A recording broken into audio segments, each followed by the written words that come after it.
Alright, here we are again for part 2. Let's get started. So, we need to talk about the moment of inertia. What is the moment of inertia? What are moments of inertia?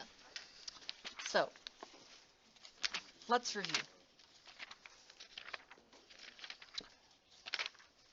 Basically today we're going to define what a moment of inertia is, what its significance is, and what it's used for, and how to calculate it for shapes, for simple shapes, about a given axis.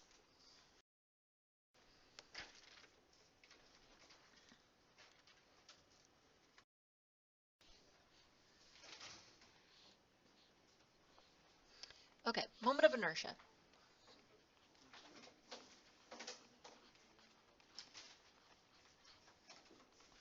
Moment of inertia. Let me just check something really quick. Moment of inertia. Let's see. Yep, we're good there. Okay, just checking the microphone. Okay.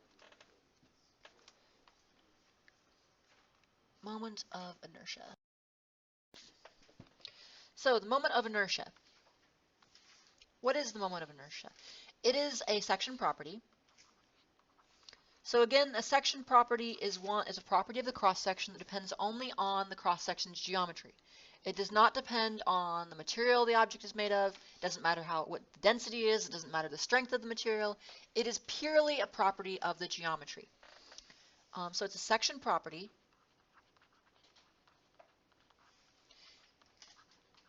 that relates to an object, that relates to a section's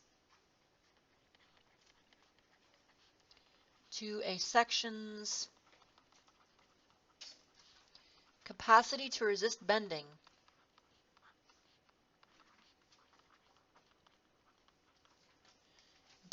and rotation.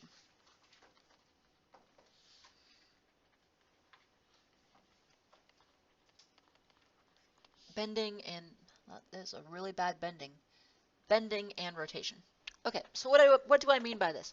Well, everything we have seen in this class says that we're dealing with rigid bodies, right? On the first day of class, I told you that one of the assumptions of this class is that objects are rigid bodies. They do not bend, they do not flex, they do not twist, they do not morph, they do not deform in any way whatsoever. They're idealized model objects, objects which do not deform. Well, moment of inertia is one of those properties that is very essential when you start actually examining how things behave in the real world. In other words, how much do things actually deform? Okay, so I'm just going to give you an example of just one of the ways moment of inertia is used. It's a section property that appears in a lot of different equations, which is why we're going over it. But I'm going to give you a simple example that actually is from a later course, Mechanics of Materials. So, if you have a beam, say the beam is under a certain load, and I'm just going to draw an arbitrary distributed load. Doesn't matter. Just some arbitrary distributed load. We're not actually going to solve for it. That's fine. Okay.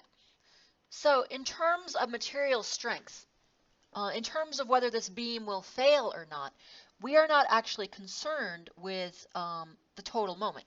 You have learned how to calculate M, the total moment, right? You could do a shear and moment diagram of this system and find the highest value for the moment at anywhere along the beam.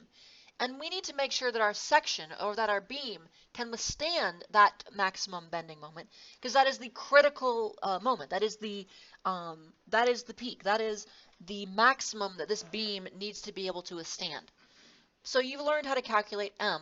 That's determined by shear and bending moment diagrams.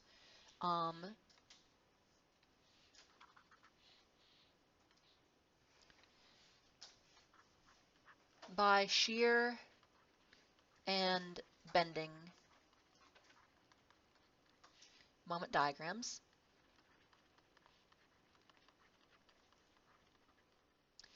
There's also, now you won't be tested on any of this. This is just a quick example to illustrate how moment of inertia is used. C is the distance from cross-section's centroid to outer fiber.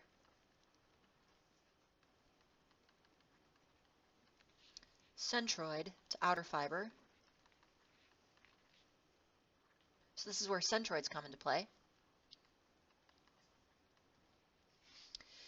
What does outer fiber mean? That would mean the outer surface. Outer fiber would mean this. If you had like a, say, a triangular cross section. That's a radius? No, just the. It's not a radius. It's just like the vertical. Like say if you had bending in this direction. If you have the outermost fiber would be from here to here. The distance from here to here. It's literally just the vertical distance from the center line of the centroid, the horizontal line of the centroid, to the most distant point in the section. In the section. Yeah, in the section, yes. To outer fiber. Again, I'm not going to be testing you this. I'm just trying to give you an example of how moment of inertia is used. Let's see. And then I will be moment of inertia.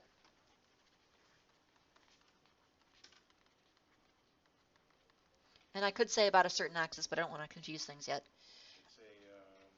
It's a scalar quantity, is it? No, it's not a scalar quantity. It's, well, yeah, sorry, it is a scalar quantity. It's not unitless, but it's a scalar quantity, yes.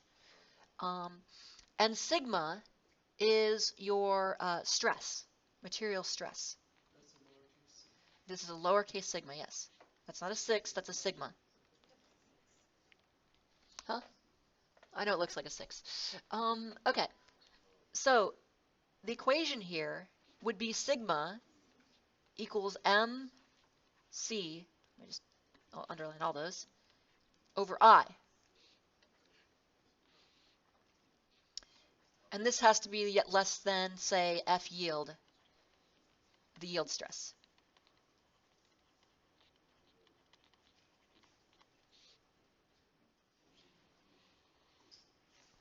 So something like this is what you'll see in your mechanics and materials class. The M is the bending moment you get from your shear moment diagram.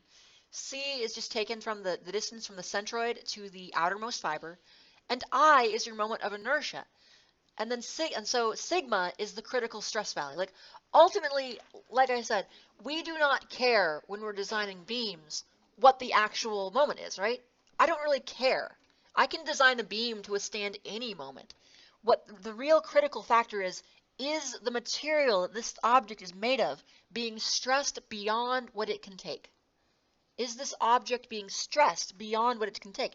And stress is like pressure. It has the same units as pressure anyway. It's measured in pounds per square inch, or kips per square inch, or pascals, or megapascals. You're basically saying materials in the real world can only withstand so much force per square area, right? Per area, or per square length, I should say. Materials in the real world can only withstand so much force per area. And this I is how you go from bending moment to actual material stress. The bending moment is, the moment of inertia is what allows you to go from bending moment to material stress. So we can see that the larger the moment of inertia, the smaller the stress. So if you have a section with a moment of inertia is really, as we'll see, moment of inertia is created by material far from a section's centroid. So the more material you have as far from the centroid as possible, the greater the moment of inertia. So if you have a section, say you have a section like this, with it's being bent about this axis, this has a very low moment of inertia because all the material is right near the centroid. If you have a section like this, and it's being bent about this axis, well, you have a lot more material farther from the centroid, so this will be able to resist bending a great deal more. Huh? Because it has lots of area far from the axis of bending.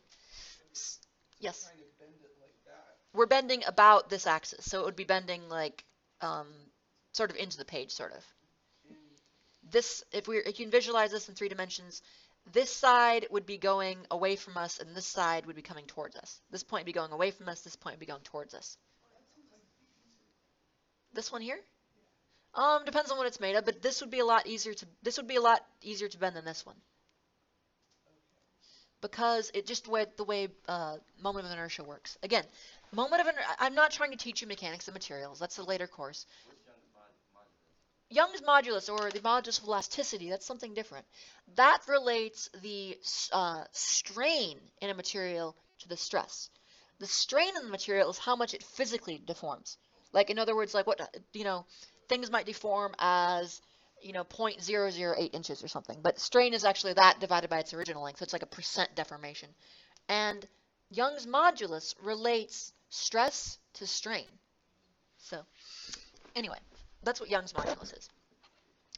But so again, if you're interested in this type of thing, I will be teaching a mechanics and materials class online in the second half of the summer and probably in person in the first half of the summer. Next semester. So if you're interested in that, I'll be available.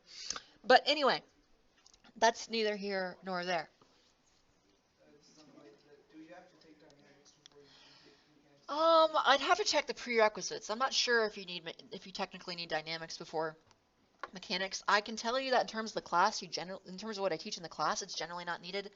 But I'd have to check up on that. Wait a minute. I know you don't need to. I can think of a few students who are in. I can think of some students who hadn't taken dynamics yet.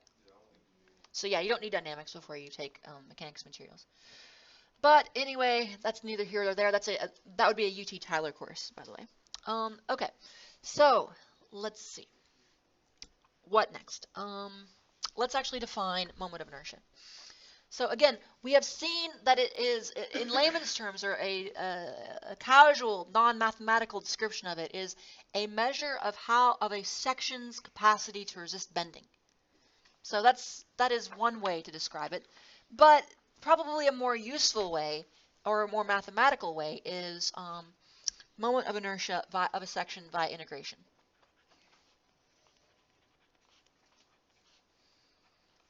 Moment of inertia via integration.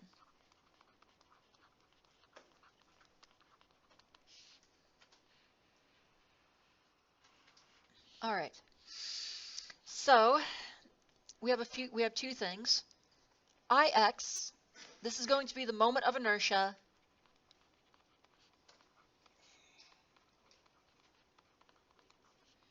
with respect to an x-axis.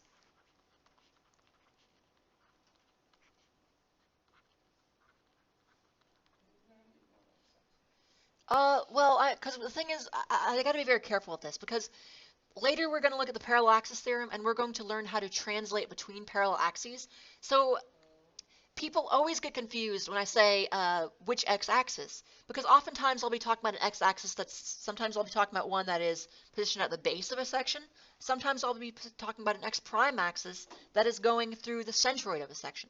So let's just say it's in relation to any x-axis right now. Okay? And then next, Iy, moment of inertia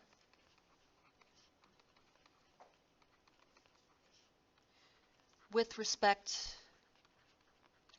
to a, that probably should be a not and, shouldn't it?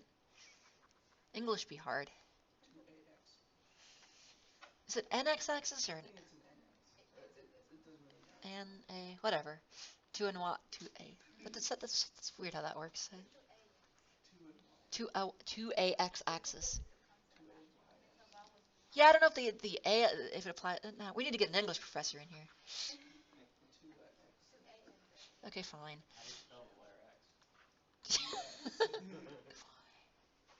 Axis. Obviously, like x.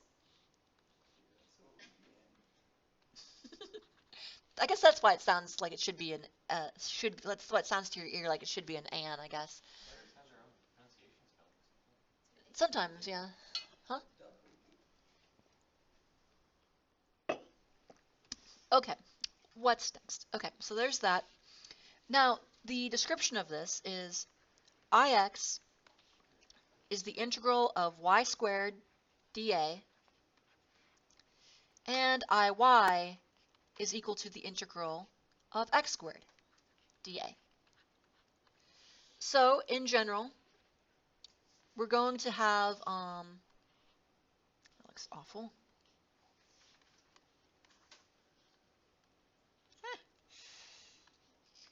In general,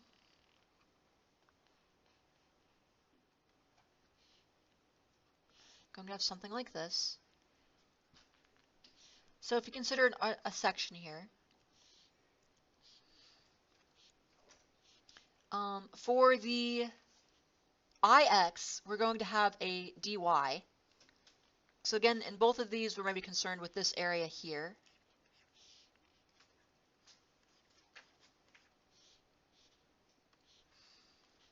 But for the IX, we're going to have a dy, a horizontal element of integration.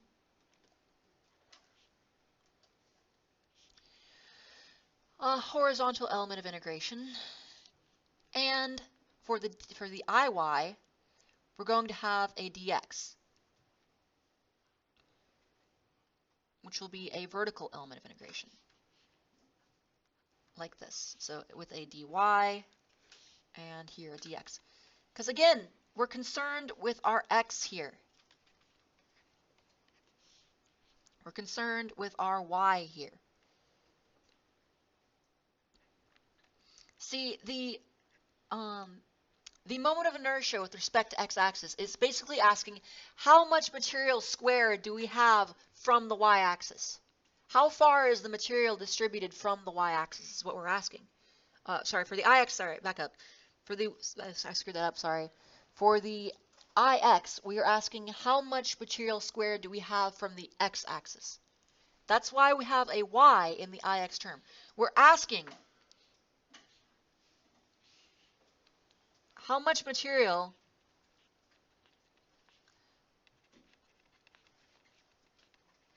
do we have far from the x-axis?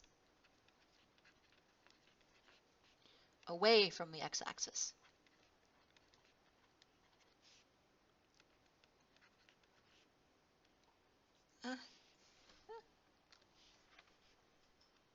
The x-axis. So we want a high IX and a high IY? Generally, yes. The higher the IX and the higher the IY, the better your section will perform. In terms of bending moment, anyway. Now, you don't always just want to maximize your moment of inertia, because then that you're really getting into structural engineering at that point if you're not too careful. Because if you have, let me show you. Let me finish this slide and I'll show you. How much material do we have away from the x-axis, or do we have away from the y-axis?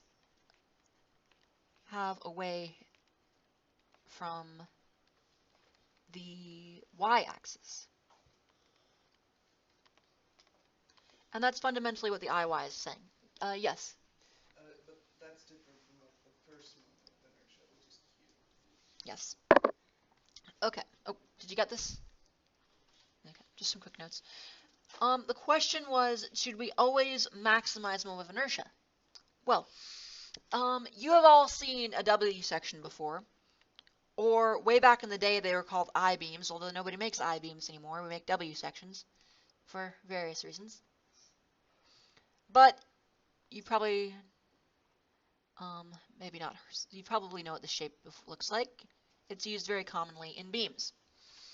This is a wide flange, or in very old terms, very old parlance, an I-beam. Called an I-beam because it's shaped like an I.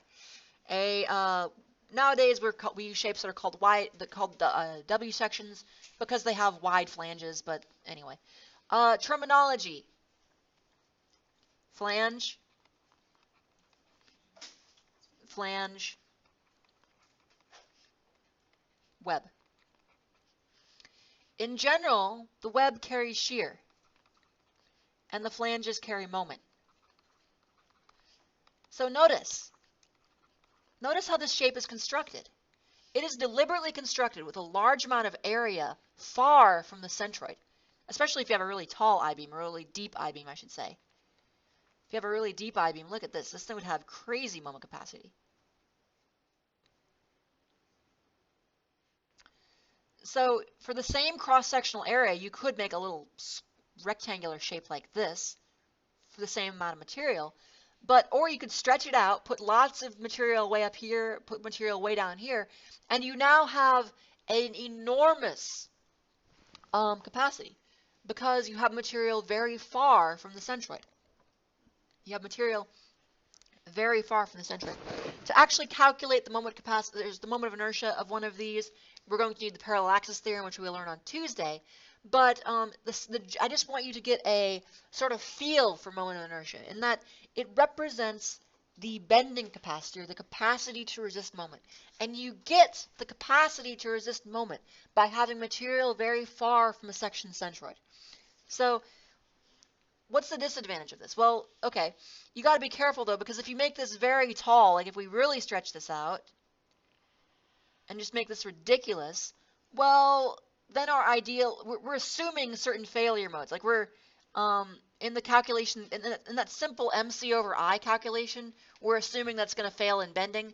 But to really describe why this would not work, I'd have to teach you a senior level steel design class. But let's just say there are a lot of other ways this thing can fail. Like it can fail in like buckling. The section itself can buckle out. It can fail in shear. It can fail in lots of different ways. Suffice it to say, I'll just leave it to you that if you start making your beam really, really tall, there are other failure modes that can occur. So there are ways other than bending that this thing can fail. And it'll fail in other ways, yes. Sorry, buckling like that is not bending. Buckling is different from bending, yes. That's not. Although in the formula, moment of inertia will often still appear. But again, moment of inertia appears in many locations, many different formulas. Again, this is not a mechanics of materials or steel design class. I'm just trying to instill in you some appreciation for what moment of inertia is used for. Okay. All right. So let's see.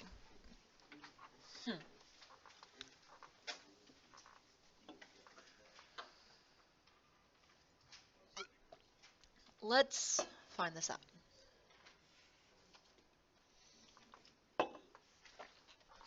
Problem 9.4 in the Beer Vector Mechanics book. Determine by direct integration the moment of inertia of the shaded region with respect to the y-axis. So we have this region here, y equals k x to the fourth. Now, I don't like the k, so maybe I'll do like a and b or something, right? Okay. So, let's see. So actually, wait.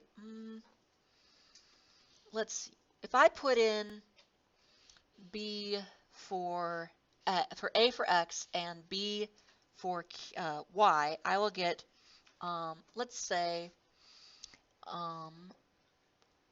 b equals a x to the fourth. Oh, no, I lied. K a to the fourth.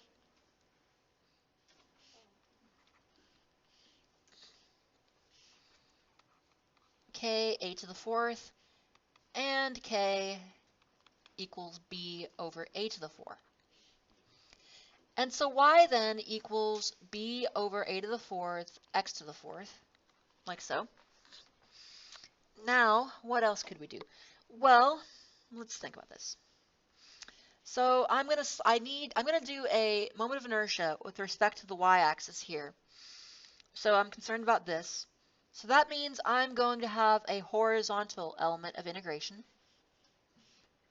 I'm going to have a horizontal element of integration,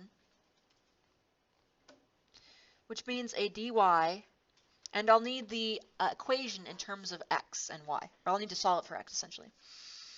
So then, let's see, x to the 4th equals a to the 4th y over b, and x equals the 4th root of this nonsense, y b times a, or just let me say a 4th root, or you know what, I like to think in terms of powers for integrals,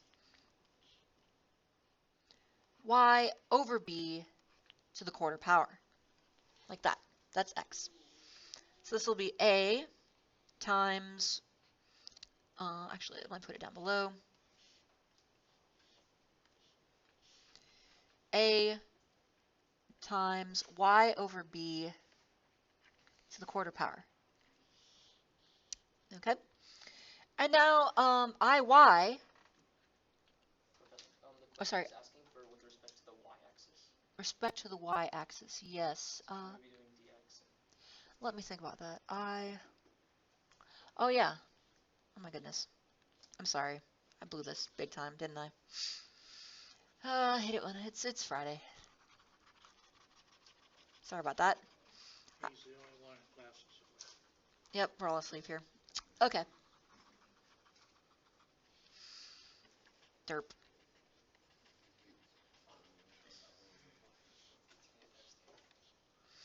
Okay, so I will go ahead and I probably shouldn't have erased all that. Oh well. B equals k a to the fourth. K again equals b over a to the fourth. Yes, we're doing. Sorry again. That should have what I was doing there was wrong. We need a vertical element of integration with a dx because we need to do it with respect to the y-axis. Thank you. And then y equals b over a to the fourth x to the fourth. Like so. Dx b over a to the fourth x to the fourth. And then let's see. So then we can simply say Iy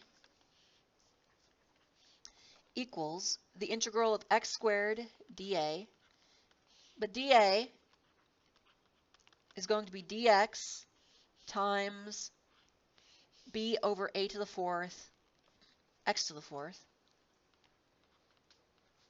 like so.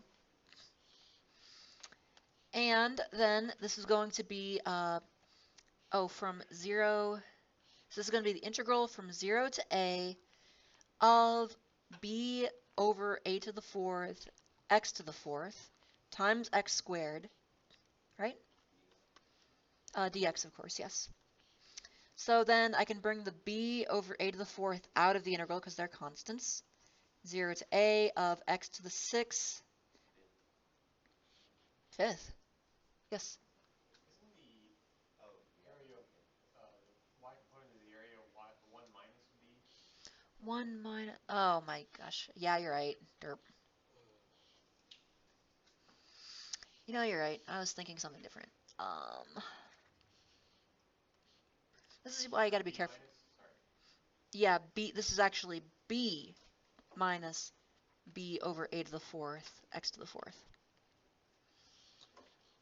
Aren't errors fun?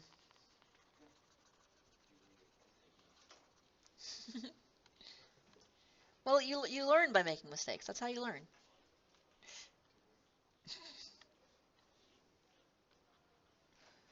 One minus like that. So x squared times one. B minus, right? Because B is the. Oh yeah, b minus. Yes. Sorry, b minus. B minus b over a to the fourth x to the fourth dx. Are we all in concurrence now? So b times the integral from 0 to a of x squared minus x to the sixth over a to the fourth, right? Dx. And then this will be b times x to the third over 3 minus x to the seventh over 7 a to the fourth, evaluated from 0 to a, which will be b times a to the third over 3 minus a to the seventh over 7a to the third. Third, fourth, same thing. B, I was thinking ahead. A to the third over 3 minus a to the third over 7, right? A to the third over 7. So this is then b times, actually let me put it over here.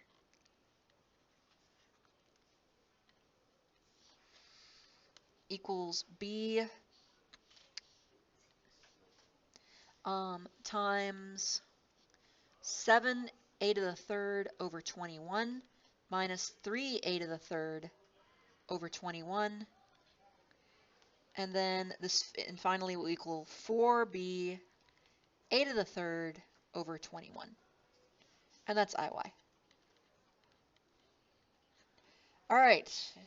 Did I screw anything up that time? Okay, at long last, there is our moment of inertia with respect to the y-axis. Again, we're using a vertical element because we're trying to find the moment of inertia with respect to the y-axis.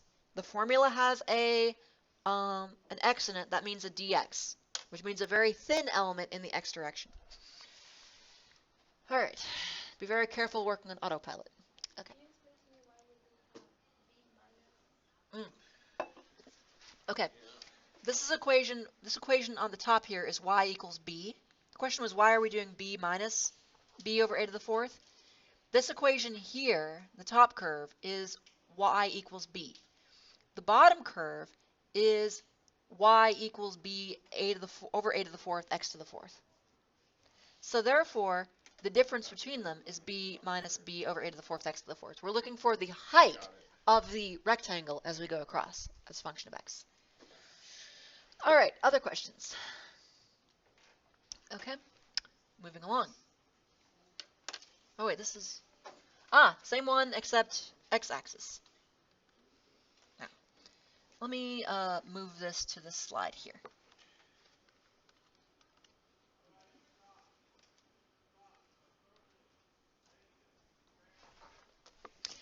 Just a second, let me close the door here, a little loud.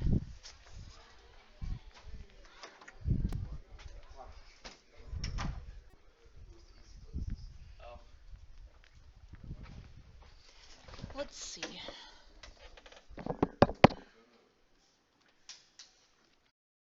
Do what I was originally working on. I was originally working on this other problem, but let's actually do it this time. So, same idea, except this time we are going to have this thing here.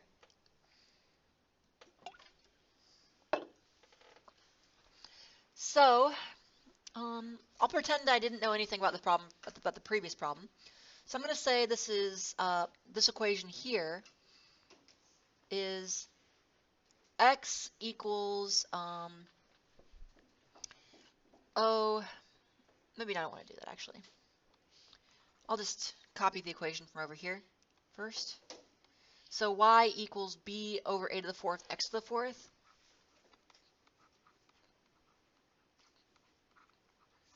Y equals b over a to the fourth x to the fourth, which means then that And we need to get x. yeah, we're gonna need to do this in terms of x. Or we're gonna need to do it in terms of y. We gotta need to solve for x. Y a to the fourth over b equals x to the fourth. So x equals let's see, that's going to be a the fourth root of y over b. Okay, so let me draw this out over here.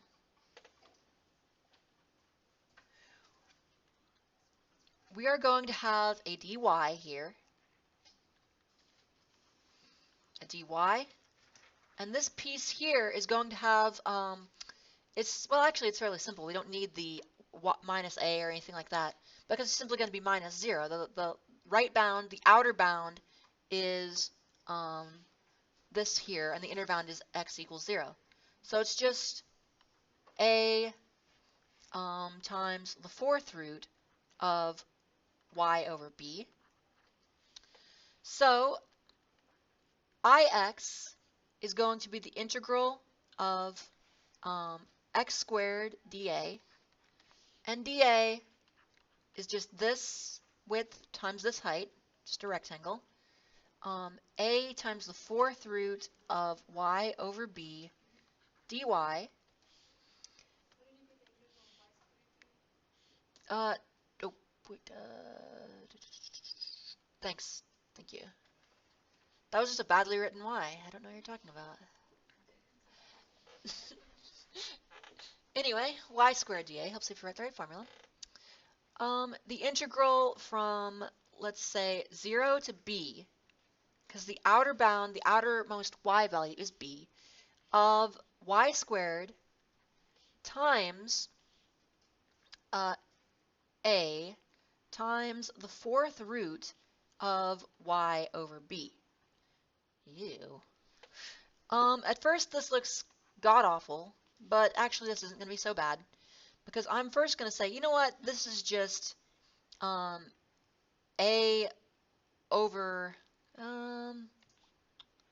Actually, I'll call this a b to the quarter power. Ah, yes, negative 1/4 power. Thank you. Negative 1/4 power. 0 to b. Now, this is y to the 0.25. This is y second. This is just y to the, okay, 2.25, or let's think of it in terms of 1/4 plus 2, which is 8/4 plus 1, which is 9/4, right? Yeah, 9/4.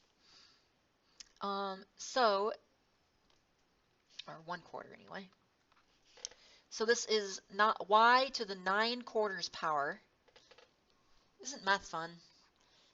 dy, which is then a b to the 1/4 power times, let's say, y to the 13/4, and then we'll need 4 over 13 here, right? Evaluated from 0 to b, and that will then be, let me put it up here, that will be, haha, b 1/4 a times 4 over 13 b to the 13 over 4. Ugh.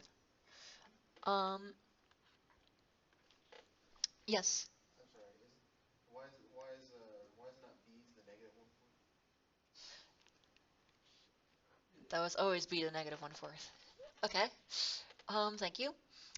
And then, let's see, so that's going to be then 4a over 13 b to the 12/4 power, which is just b to the third. So 4a to the third, b to the third over 13, if I did that correctly. Oh, thank you. 4a, sorry. Yes.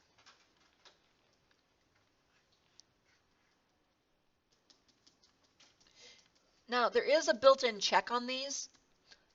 You can always, just like with a lot of things in engineering and physics, you can do what you might call a unit check, which is simply putting in units into your expression and seeing if you get a reasonable value in terms of units. Now, a unit check does not prove that you have the right formula. A unit check does not prove, of course, that you have the right formula, but it can disprove that you have the right formula. So, for example, I know that moment of inertia has to have units length to the 4th power, right? I know moment of inertia has to have units length to the 4th power, like inches to the 4th, feet to the 4th, meters to the 4th, whatever. And if I put in length units here, I will clearly get length to the 4th. So I put in I put in inches for A, inches for B, and I will get inches to the 4th power.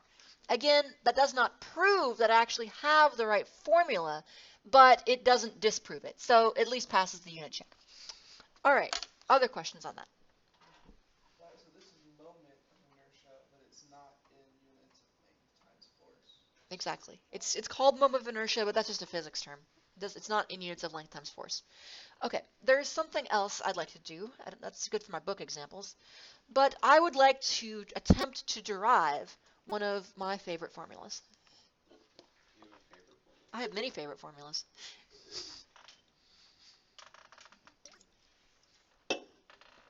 Let's see if I can set this up right and do this right without screwing it up. Okay. Now, I know off the top of my head that one of the most famous formulas in civil engineering is the moment of inertia for a rectangle about its own centroid, which is bh cubed over 12. So I'll know if I get the right answer on this one, because I know that one. You use that formula countless times in various engineering applications. It is a classic, along with m equals WL squared over 8, the max moment for a simply supported beam with a uniform load across it. But that's neither here nor there. I have many favorite formulas. I also am partial to the quadratic formula. X equals the opposite of b plus or minus square root. Anyway. It's got a song associated It does have a song associated with it. It does. In fact, how I memorized the quadratic formula was I had a really let's just say eccentric math teacher. He was Mr. Link. He's still there. You can still go to the school I went to, and he's still there. He's an interesting fellow. He has a framed picture of Kramer from Seinfeld on his wall. At least when I was there, he had a life-size cardboard cutout of Data from Star Trek standing in the back of the room. And the way he taught us the quadratic formula was he had this record, an actual an actual LP, big old record, on a turntable, and it was just x equals the opposite of v plus or minus, and he played that for a week in class as he was lecturing. It was just there continuously. And now I can't forget the quadratic formula even if I want to. So, and that was quite a long time ago, but because of that, I will never forget the quadratic formula. Anyway, but that's neither here nor there. So what I'm going to do is I am going to try to, I know this is the moment of inertia for a rectangle about its own centroid. So I'm going to set it up with the center positioned at the origin. We would get a different result if we took the moment of inertia about, say, its base, with the x-axis positioned at its base. But we're not talking. We'll talk about the parallel axis theorem on Tuesday, so I don't want to get into that quite yet. So for right now, I'm just going to position it with this right at the center. Okay. So consider this section here.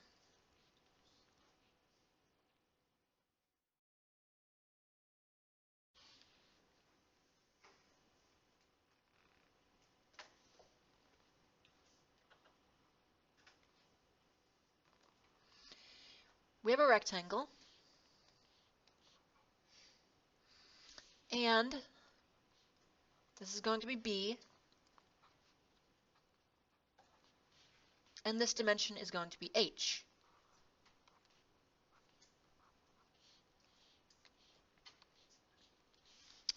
And the equations here, I'm going to need some equations. I have this thing set up, but I need to actually make some equations for this. So this is going to be x equals, let's see, b over 2. And this one here is going to be x equals negative b over 2.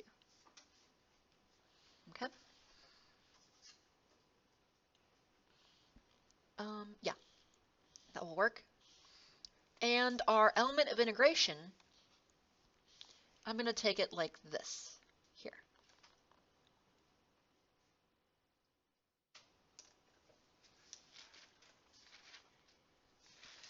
So again, we're going to use the moment of inertia about the x-axis, because that's what I want to find, because I said so.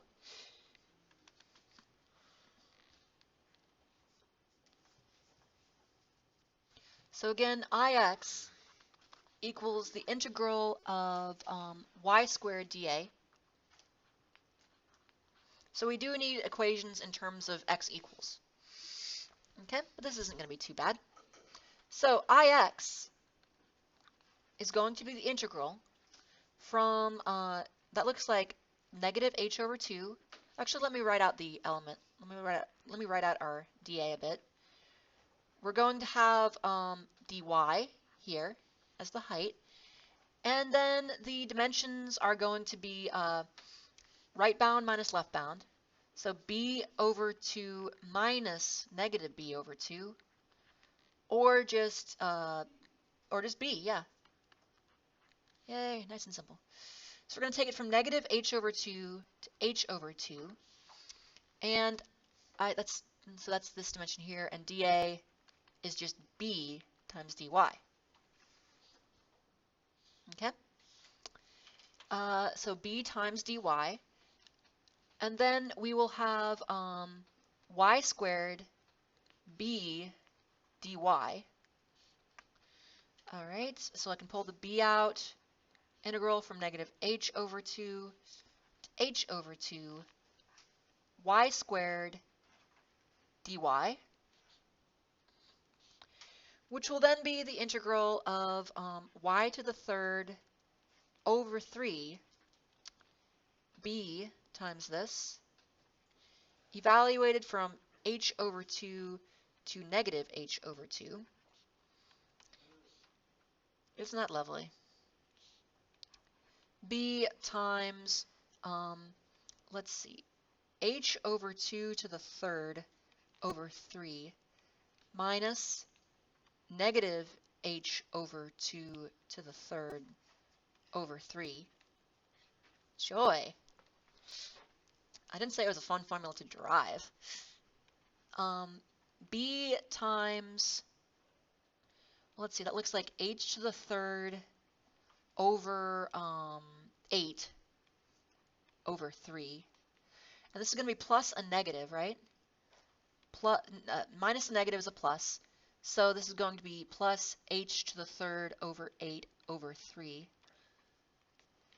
And that's just b times h to the third over 24 plus h to the third over 24, which indeed comes to b h cubed over 12. Oh, didn't screw it up. Okay. bh cubed over 12. It's a nice formula. It's a very pretty formula. Okay. Of course, it's not as pretty as, say, like or sublime. Actually, this isn't pretty. It's more sublime. I'm sure you've seen this before. Euler's identity. That's the most amazing formula. But that's neither here nor there. Yeah, e to the I pi plus 1 over 0. Or e to the I pi plus 1 equals 0. That's a very famous equation called Euler's or Euler's identity. It's often referred to as the best example of sublime mathematical beauty. But What is I? the imaginary number. Oh, wow. Okay. Yeah, and that's true. If proving it, there's a bunch of different ways to prove it, but that's actually true. Yeah, e to the I pi plus 1 equals 0. I mean, Yeah, in a math because you have the three of your basic numbers, your fundamental numbers, fundamental constants, e, I, and pi, and then the two simplest numbers, 1 and 0. So, all unified in a simple expression. But that's neither here nor there, just something to do that. Oh, I will mention one other thing today that's very easy to just mention. I will mention radius of gyration. I can just tell you the theory, or I can just tell you the formula. You need to be aware of it. Formula for the radius of gyration. You can have one for the x or the y. Rx would be the square root of Ix over A. Ry is equal to the square root of Iy over A. And that's just another section property you will need to be aware of in later courses, especially if you're going into civil or mechanical engineering. These relate to a lot of times to stresses in twisting and torsion, also to a bit to buckling and some other failure modes. But that's okay. State that again out loud? What these are? Yeah. It's just another section property. No, I mean Ry is equal to. Oh, the square root of Ix over A. Oh, okay. So it's basically just, sorry, pardon my bad writing. These are basically just the square root of the moment of inertia over the area. it's the square root of all of that. Yes, the square root encompasses the A. The A is included in the root term. But we don't need this for this portion. You'll need maybe a bit. Okay. Anyway, okay, so settle down just a second. That's it for today. You have your homework for the weekend. We'll come back and have the final lecture on Tuesday, and then we'll have the final after that. I wish you all a happy and safe 4th of July. Study hard. Don't drink too much. For those of you who are over 21, of course. And I will see you all on Tuesday. And as always, thank you.